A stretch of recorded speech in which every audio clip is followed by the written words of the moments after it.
Time is the most important thing in our lives, and from the moment we're born, our journey of life begins. A one-way trip full of surprises, experiences, and emotions, but it has a drawback. It's limited. And that's what makes it so important. During this journey, we meet all these new people, starting with our parents, siblings, and as we grow up, we develop relationships with other non-family members. We gradually share moments we keep within our hearts and become feelings that create strong bonds with those we care about the most. But one day, the journey of a person we love comes to an end. Each one of us faces the loss of a loved one differently because we are different. We usually focus on things we like doing in order to forget what we're going through. On the other hand, we might want to work harder, or we probably need to spend some time alone. The process of dealing with it depends on what suits you best. Of course, there is no right or wrong way to cope with it. However, addictive substances will not help you get through this whatsoever. Instead, it will only make things worse. So if you ever feel the need to do something like that, or you feel guilt, then the answer lies somewhere else. The reason we feel the way we do is because we can't be with that person again, and we can't create new memories together. If you want to cry or shout, don't hold back. You can also share your emotions with the people you trust and love, but never force it.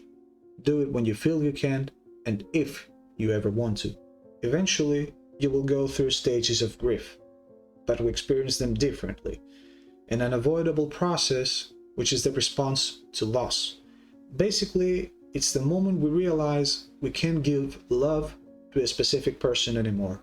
It is one of the most challenging situations you have to face in your life in order to be able to move on. Shock, denial, anger, bargaining, depression, testing, and acceptance are the common 5 to 7 stages of grief. In some cases, the order of these levels occurs randomly. We don't experience them the same way, and we might not go through all of them in the first place. And that's the reason this process is different. But no matter how many stages you're going to face, they all have one thing in common. They need time. You might have to stay longer in one of these, which is totally understandable, but don't rush. Time is a double-edged sword. It may be limited, but it is wise as well. And this wisdom will give you the power to not feel the amount of pain you used to. You may have ups and downs, cry out of the blue, and think about the person who left every single second. And that's the moment you start realizing that life is a river. It cannot go back after all, and you have to go with the flow. But don't think about it. That mindset will come naturally.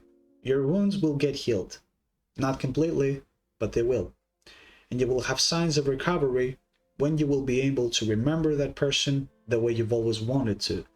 And when you achieve that, you can finally start smiling back at these past feelings. Someday, you will be capable of controlling that heartwarming feeling when you reminisce old memories. And when you talk about that person, you will be proud of both of you.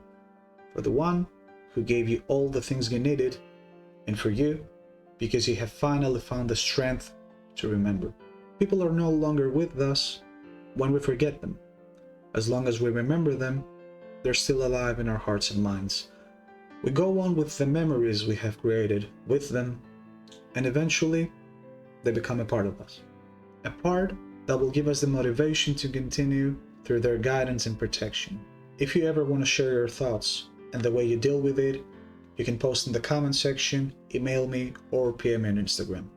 I was Sotiris. Thank you very much for watching, and I'll see you next week. Take care.